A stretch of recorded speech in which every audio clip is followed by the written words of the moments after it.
इंसान की बर्बादी के कई कारण हो सकते हैं, लेकिन कुछ मुख्य कारण ऐसे हैं जो हर किसी को प्रभावित कर सकते हैं। इन कारणों को जानकर हम अपने जीवन को बेहतर बनाने के लिए कदम उठा सकते हैं।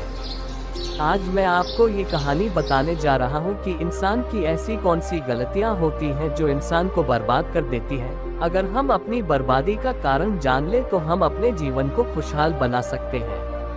तो दोस्तों, कहानी में आगे बढ़ने से पहले कमेंट्स में नमो बुद्धाय लिख देना, साथ ही एक लाइक कर देना।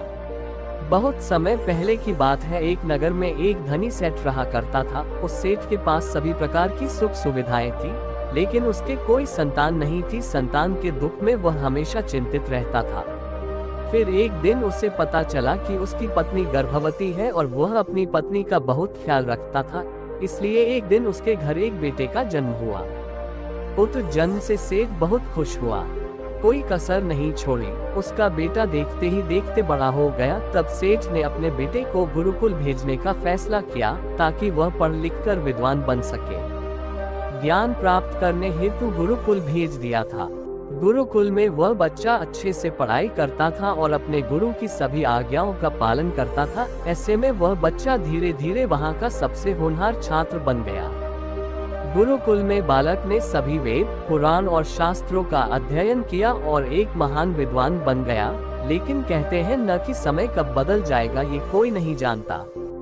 ऐसे ही एक दिन किसी प्राकृतिक आपदा के कारण उसके माता पिता की मृत्यु हो गई, और जब उसके माता पिता की मृत्यु हुई तो बच्चे की शिक्षा पूरी नहीं हुई थी। और जब बच्चे ने खबर सुनी कि उसके माता पिता अब इस दुनिया में नहीं है और उसका सब कुछ बर्बाद हो गया है, तो लड़का इस सांसारिक मोह में बह गया। इसके बाद लड़के ने कहा कि गुरुकुल से अपनी शिक्षा पूरी करने के बाद वह अपना पूरा जीवन लोगों की भलाई में बिताएगा। फिर जब बालक की शिक्षा पूरी हुई तो उसके बाद बालक साधु बन गया और वह सांसारिक चीजों से दूर हिमालय के जंगल में चला गया। अध्यापन को विश्राम देते हुए समय के साथ उनके सन्यासी की चर्चा चारों ओर होने लगी और दूर दूर से लोग उनके पास शिक्षा लेने के लिए आने लगे, और बहुत से लोग अपनी समस्याओं का समाधान पाने के लिए भी उनके पास आने लगे। वह समस्याओं का समाधान बड़ी आसानी से कर देता था, जिससे वह पूरे राज्य में प्रसिद्ध हो गया। परंतु जिस नगर में वह रहता था वहाँ का राजा क्रूर व्यक्ति था। जब राजा को तपस्वी के बारे में पता चला तो उन्होंने तपस्वी से मिलने का फैसला किया। अगली सुबह राजा तपस्वी से मिलने के लिए अपने महल से निकल गया और फिर वह उसकी कुटिया की ओर गया, और वहां पहुंचकर राजा ने जब उसे साधु के रूप में देखा तो वह उसे देखता ही रह गया। उसके चेहरे पर एक अलग ही तेज था। जब वह साधु के पास पहुंचा तो उसे असीम शांति का अनुभव हुआ। साधु को प्रणाम किया और उसके पास बैठ गया और उससे बातें करने लगा। वह राजा पहली ही मुलाकात में साधु के व्यक्तित्व से इतना प्रभावित हुआ कि उसी समय से उसने अच्छाई के रास्ते पर चलने का फैसला कर लिया। और मैं सोचने लगा कि इतनी सी मुलाकात में ये साधु मुझे इतना बदल सकता है, तो ऐसा हमेशा रहेगा। यदि तुम मेरे साथ रहोगे तो मेरा जीवन बदल जाएगा। और यह सोचकर राजा साधु से अपने महल में चलने का अनुरोध करने लगा। राजा का आग्रह सुनकर सन्यासी माना नहीं कर पाया और वो राजमहल चलने को तैयार हो गए। तब राजा सन्यासी को महल की ओर ले गए। महल पहुंचकर राजा ने साधु की बहुत खातिरदारी की और उसके बाद राजा ने साधु को एक दाहिने कमरे में भोजन कराया। भोजन के समय साधु ने राजा को धन्यवाद दिया और राजा से जाने की अनुमति मांगी। ये सुनकर राजा ने कहा कि आप हमारे बाग में जब तक चाहे तब तक रह सकते हैं। आपको यहाँ किसी भी प्रकार की असुविधा नहीं होगी, और आप यहाँ रहेंगे तो हमारे लोगों को भी अच्छा लगेगा और हमें भी अच्छा लगेगा। ये सुनकर साधु ने राजा का प्रस्ताव स्वीकार कर लिया। राजा के आदेशानुसार सेवकों ने एक सुंदर कुटिया बनाई। उसके बाद साधु उसी कुटिया में रहने लगा। राजा ने उनकी बहुत सेवा की, लेकिन कई वर्षों के बाद राजा और रानी को किसी जरूरी काम से दूसरे राज्य में जाना पड़ा। लेकिन उन्होंने साधु की सेवा के लिए एक सेवादार नियुक्त कर दिया। लेकिन राजा के जाने के बाद वह सेवादार बीमार पड़ गया और अपने घर चले गए और कभी लौटकर वापस नहीं आया।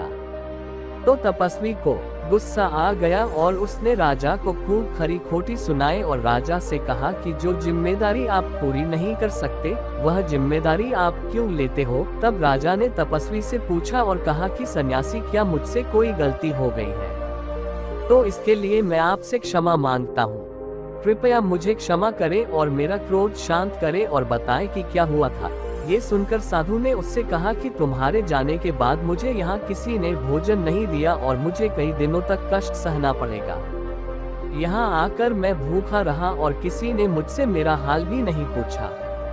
ये सुनकर राजा ने तपस्वी से माफी मांगी और कहा कि आज के बाद ऐसी गलती नहीं होगी। फिर कुछ देर बाद मामला शांत हुआ जब राजा और तपस्वी के बीच बातचीत चल रही थी। रानी भी छुपकर सुन रही थी यह सारी बातचीत। उसके बाद राजा ने उसे तपस्वी से शिकायत का मौका नहीं दिया और उसकी खूब सेवा की। लेकिन कुछ दिनों के बाद राजा को किसी जरूरी काम से अपने राज्य से बाहर जाना पड़ा। लेकिन इस बार राजा ने राज्य से बाहर जाने से पहले अपनी रानी से कहा कि जब तक मैं न आऊं तब तक तुम स्वयं ही उस तपस्वी की देखभाल करोगी। ये सुनकर रानी बोली, हाँ महाराज, आप अवश्य जाइए, मैं सन्यासी महाराज की अच्छी देखभाल करूंगी। बाद में रानी प्रतिदिन भोजन बनाकर सन्यासी महाराज के पास भेजती थी। लेकिन एक दिन रानी स्नान करने चली गई और साधु को भोजन देना भूल गई। भोजन क्यों नहीं आया? इसके बाद साधु ने सोचा कि वह स्वयं महल में जाकर देखेगा कि अब तक भोजन क्यों नहीं आया और फिर वह महल में पहुंच गया।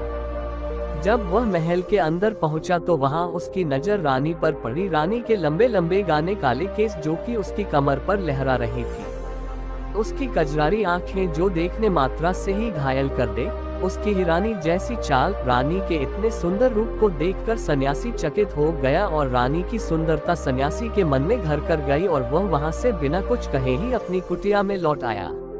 सन्यासी रानी के रूप की सुंदरता को भुला ना सका और वह खाना पीना छोड़कर अपनी कटिया में पड़ा रहा। उसने कई दिनों तक कुछ भी नहीं खाया, जिस वजह से वह बहुत कमजोर हो गया। फिर कुछ समय बाद राजा वापस लौटे और जब उसे सन्यासी की हालत का पता चला तो वह सीधे सन्यासी के पास पहुंच गए और बोले कि भगवान, क्या बात है, आपको क्या हो गया और आप इतने कमजोर कैसे हो गए?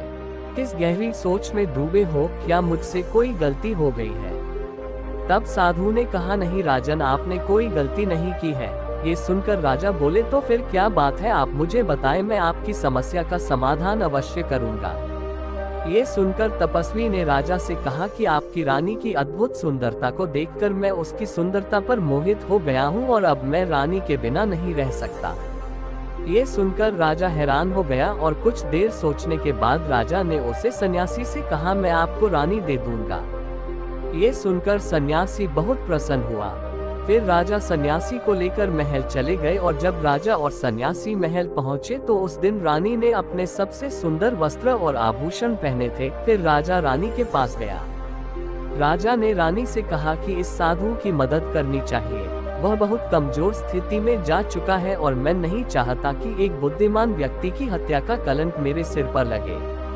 राजा की यह बात सुनकर रानी ने राजा से पूछा कि आखिर इन सन्यासी के इस दुख का कारण क्या है। तो राजा ने रानी से कहा कि सन्यासी आपकी अद्भुत सुंदरता के दीवाने हो गए हैं। राजा की यह बात सुनकर रानी ने कहा कि राजन, आप चिंता मत करिए, अब आप सब कुछ मेरे ऊपर छोड़ दीजिए, मुझे पता है कि मुझे अब क्या करना है। आपके ऊपर ना तो सन्यासी की हत्या का पाप लगेगा और न ही उससे मेरे पवित्र धर्म का नाश होगा। रानी की यह बात सुनकर राजा ने रानी को सन्यासी को सौंप दिया।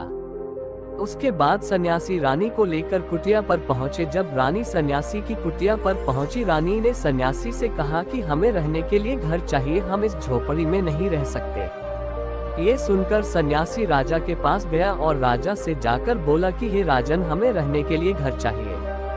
सन्यासी की बात सुनकर राजा ने उनके लिए घर का प्रबंध कर दिया। फिर सन्यासी रानी को लेकर घर पहुंचा। जब रानी सन्यासी के साथ उसके घर पर पहुंची तो रानी ने सन्यासी से कहा कि यह घर तो बहुत गंदा है और इसकी हालत बहुत खराब है, मैं इस घर में नहीं रह सकती। ये सुनकर सन्यासी फिर से राजा के पास गया और राजा के पास जाकर बोला कि ही राजन, जो आपने हमें घर दिया है उसे घर की हालत बहुत खराब है। सन्यासी की बात सुनकर राजा ने उसे घर की हालत ठीक करवा दी। उसके बाद फिर रानी घर के अंदर गई और नहा धोकर बिस्तर पर आ गई। तभी साधु भी बिस्तर पर आ गया। फिर उसके बाद रानी ने साधु से कहा कि आप जानते हैं कि आप कौन हैं और क्या बन गए हैं। आप एक महान साधु थे जिनके लिए राजा स्वयं सभी आवश्यक चीजें उपलब्ध कराते थे, जिनके पास दूर दूर से लोग ज्ञान प्राप्त करने आते थे, जो लोगों को सत्य का मार्ग दिखाते थे, जो लोगों की समस्याओं का समाधान करते थे, जिन्हें सभी लोग गुरु मानते थे, जिसे सब लोग भगवान मानकर पूजते थे। और आज आप वासना के कारण मेरे गुलाम हो गए हैं। रानी की यह बात सुनकर साधु को झटका लगा और उसे एहसास हुआ कि वह एक साधु है और यह सब क्या कर रहा है। वह ये सब सुख सुविधाएं छोड़कर शांति की तलाश में जंगलों में चला गया था। जोर जोर से रोने लगा और चिल्लाने लगा और रानी से कहने लगा कि मुझे क्षमा कीजिए महारानी, मैं ये क्या करने जा रहा था, मैं अभी आपको राजा को सौंप कर आता हूँ। सन्यासी की बात सुनकर रानी ने सन्यासी से प्रश्न किया कि साधु महाराज, मेरे मन में एक प्रश्न उठ रहा है, कृपया मेरे प्रश्न का उत्तर दीजिए। रानी की बात सुनकर सन्यासी ने कहा कि पूछो, तुम्हारा क्या प्रश्न है। फिर रानी ने कहा कि जब आपको उस दिन भोजन नहीं मिला तो आप बहुत क्रोधित हो गए। तब मैंने आपके ये रूप पहली बार देखा था और तभी से मैं आपके व्यवहार में परिवर्तन महसूस कर रही थी। ऐसा क्यों हुआ साधु महाराज, आखिर आपको इतना क्रोध क्यों आया। रानी की बात सुनकर सन्यासी ने रानी को समझाया कि जब मैं जंगल में था तो मुझे समय पर भोजन भी नहीं मिलता था, लेकिन जब मैं महल में आया तो महल में आने के बाद मुझे सारी सुख सुविधाएं मिली और फिर मैं इन सभी सुख सुविधाओं के मोह में फंस गया और मुझे इसके प्रति लगाव उत्पन्न हो गया और फिर मुझे इसको पाने का लालच उत्पन्न हो गया और जब मुझे यह नहीं मिला तो मेरे अंदर क्रोध उत्पन्न हुआ। फिर सन्यासी ने कहा कि महारानी, सच तो यह है कि अगर इच्छा पूरी नहीं हो तो क्रोध उत्पन्न होता है और अगर इच्छा पूरी हो जाए तो लालच बन जाता है। फिर सन्यासी ने रानी से कहा, यह इच्छा की पूर्ति ही मुझे वासना के द्वार तक लेकर आई है और मैं आपके प्रति आकर्षित हो गया। इसके बाद वो सन्यासी रानी को लेकर राजा के पास गया और बोला कि राजन, मुझे क्षमा कर दीजिए, मुझे अपनी गलती का एहसास हो गया है। ये लो आपकी रानी, मुझे ये सब नहीं चाहिए। मैं अपनी इच्छा के वशीभूत होकर यह गलत कार्य करने जा रहा था और अपने जीवन को बर्बाद कर रहा था, लेकिन अब मुझे सब कुछ समझ आ गया है। उसके बाद उसे सन्यासी ने कहा कि हे राजन, मनुष्य की बर्बादी का कारण उसकी 4 आदतें बनती है और दुनिया की हर एक व्यक्ति के अंदर यह 4 अवगुण होते हैं, लेकिन जो व्यक्ति इन पर नियंत्रण कर लेता है वह दुख और परेशानियों से बच जाता है। वहीं जो व्यक्ति इन चारों दोषों पर नियंत्रण नहीं कर पाता है वो बर्बाद होने के कगार पर पहुंच जाता है। ये सुनकर राजा ने कहा कि महाराज, आप मुझे वो 4 आदतें बताए जिससे कि मनुष्य की बर्बादी हो जाती है। फिर सन्यासी ने राजा को बर्बाद करने वाली आदतों के बारे में बताया कि हे राजन, मनुष्य को बर्बाद करने वाली पहली आदत है इच्छा, क्योंकि इच्छा ही दुनिया की हर एक व्यक्ति के अंदर सबसे पहला अवगुण होता है और जो व्यक्ति अपनी इच्छाओं को नियंत्रण में नहीं रख पाता है वह जीवन के किसी भी क्षेत्र में सफल नहीं हो पाता है, क्योंकि जैसे ही उसकी एक इच्छा पूरी होती है वह दूसरी की ओर बढ़ाने लगता है और दूसरी पूरी होती है तो तीसरी इच्छा उसके मन में जागृत हो जाती है और फिर ऐसे करते करते इच्छाओं पर नियंत्रण न होने के कारण इसी जाल में उलझा रहता है और दुखी रहता है। इसीलिए राजन, जब हम इच्छाओं पर नियंत्रण पा लेते हैं तो हम हमारे मन पर भी नियंत्रण पा लेते हैं और जब हमारा मन हमारे बस में होता है तो हमें सुखी प्राप्ति होती है। फिर जो हम चाहते हैं वही हमारे साथ होता है। फिर सन्यासी कहता है कि हे राजन, मनुष्य को बर्बाद करने वाली दूसरी आदत है वासना। वासना का जन्म हमारे मन में उठने वाली इच्छाओं से होता है। जिस प्रकार इच्छा का कोई अंत नहीं होता और मनुष्य वासना के जाल में फंसता ही चला जाता है, वासना के वशीभूत होकर मनुष्यों को कुछ भी नजर नहीं आता है। आज तक जितनी भी लड़ाइयाँ हुई है उनका सबसे बड़ा कारण स्त्री को पाने की इच्छा ही रही है। स्त्री के प्रेम में वशीभूत होकर राजा महाराजाओं ने आज से पहले बहुत सारे युद्ध किए हैं। रावण भी संसार का सबसे बुद्धिमान व्यक्ति था, लेकिन उसने भी माता सीता की सुंदरता की जाल में फंसकर अपना सब कुछ बर्बाद कर लिया। उसकी मृत्यु का कारण एक स्त्री ही बनी थी। कई राजा महाराजा तो युद्ध में इसलिए हार गए क्योंकि वो लोग स्त्रियों से रासलीला रचने में ही रह गए।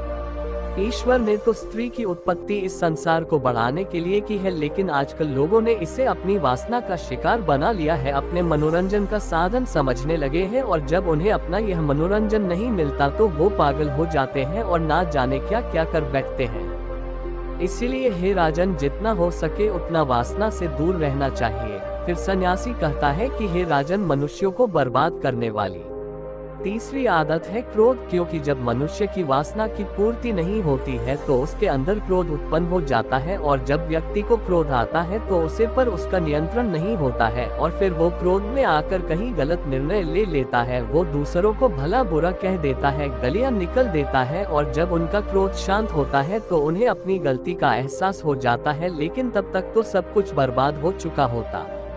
क्रोध के कारण मनुष्य के कई बने बनाए काम भी बिगड़ जाते हैं। जब मनुष्य के भीतर क्रोध उत्पन्न होता है तो वो अंदर से बहुत कमजोर हो जाता है, और एक कमजोर मनुष्य कुछ भी नहीं कर सकता है, उसे कभी भी सफलता हासिल नहीं हो सकती।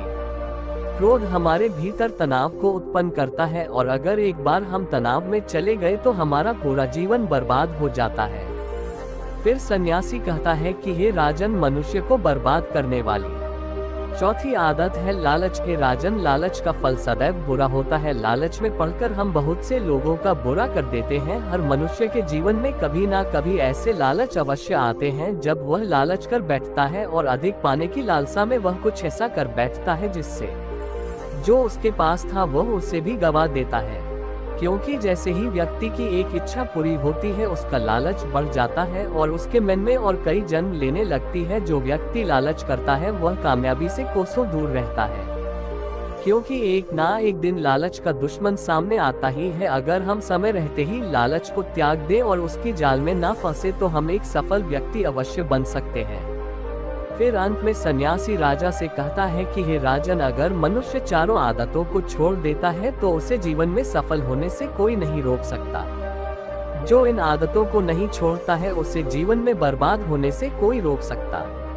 मैं एक सन्यासी होकर इसकी जाल में फंस गया था, तो सामान्य मनुष्य तो इससे बच नहीं सकता। इसीलिए हे राजन, मनुष्यों को इन आदतों से हमेशा बचाना चाहिए।